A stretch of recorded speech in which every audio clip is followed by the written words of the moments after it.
I got you. You want me to get him? Got him. Now, before I start, I want you to take a screenshot for your records. Now you're about to find out why it was so important to write us in the Constitution. It's not because they wanted to. It's because of these records in the Senate, January the 9th. That's the reason why. And it's supposed to be Indian non-tax. But let's continue. The federal government said block nation's first reparation programs. Now let's reveal the federal government records, shall we? Now, I'ma skip read this because I don't want you to get confused. But it says the self-defining statement that we, the peoples of the United States, so we, the peoples of the United States, do ordain this Constitution, 14th Amendment, right? Refer to other inhabitants of the states and territories, not no reservations, we was everywhere, right? That's what that said, right?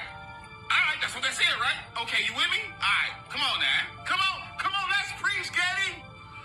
Who at the time were, right, distinguished from the peoples of the United States, distinguished, right?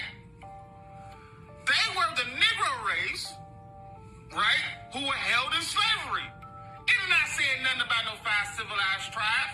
It did not say nothing about this and that. It said held in slavery, which we were. But it's not held in the slavery that you thought. It was not getting paid for the services as being an Indian that knew the land. Does that make sense? We never got paid like now, reparations. And were so recognized, that were recognized in terms by the Constitution, Indian not taxed. Does that make any sense? And Indians, tribes, right? Indian tribes. Come on now. Is I'm going too fast for you? Come on now. I hope I'm not going too fast for you. Organized in separate but independent tribes. Man, did I independent tribes, independent tribes, independent tribes, independent tribes, independent tribes, as the congressional record say, right? Governments, and Indians in the states where or who were not taxed. Indian not taxed, 14th Amendment. Uh-oh. Ho. Don't nobody move. Don't nobody move. Now, read this statement right here. This is very important. Sovereign. See? Sovereign. Now, the statement that the 13th, the 14th, and 15th Amendment are considered the second Constitution for what? African Americans. But it was for Indians. It's largely accurate. All secrets revealed. All right, racist. This black man's DNA older than the bones found in Ethiopia, older than the 300,000-year-old remains discovered in Morocco. The moment they saw it, scientists realized something terrifying. Everything we were taught about where humans came from and when they emerged might be wrong. This is a continuation of yesterday's lecture, continuing down the anthropology journey, since it's a common rebuttal thrown around by the natives. We uncovered the anthropology of the Black American woman yesterday. Today, it's about the originality of the Black American man. When scientists examined the DNA of Albert Perry, an indigenous Black American man from South Carolina, they uncovered a genetic lie. Albert Perry's Y chromosome, the strand of DNA passed from the father to the son, didn't fit into any known genetic category. His genes were much older than any genetic record they had of anyone they tested. The discovery, published in 2013, revealed that Albert Perry carried haplogroup A00, which is the oldest known male lineage ever identified. And this lineage is believed to date back more than 300,000 years.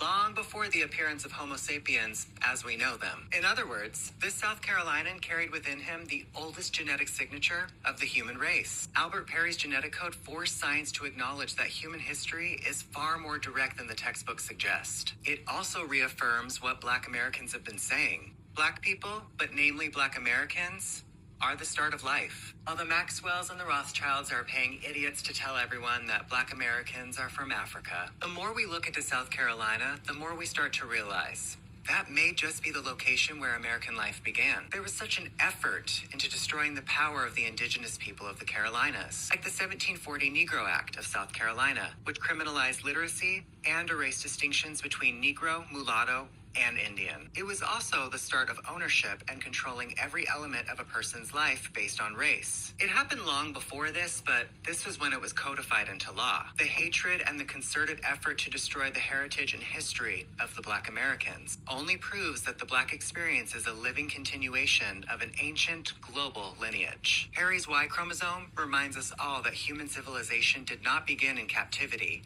It began in consciousness. Genealogy is higher than spirituality because knowing your bloodline reveals who you are and how long you've been here. And Albert Perry's DNA rewrote science, which means, Black Americans, it is now your responsibility to rewrite your understanding of yourselves. Don't let people who are inferior to you and are ashamed of their origin story convince you to be ashamed of yours. Whether you call yourselves Moor, Hebrew, Indigenous, the truth is this: your ancestors built and governed this land long before the idiots arrived. You have every right to be proud of that, and to remind everyone every day if you want to. This land is yours. Family, like, share, and subscribe. Thank y'all so much for your support. You can also visit me on YouTube at Cozy's News at Poopadoo 1760. Or TikTok at Cozy60, COOZY60. You like to leave a small donation, you can leave it to my Cash App at $Cozy, COZY 1760. Love y'all. Bye.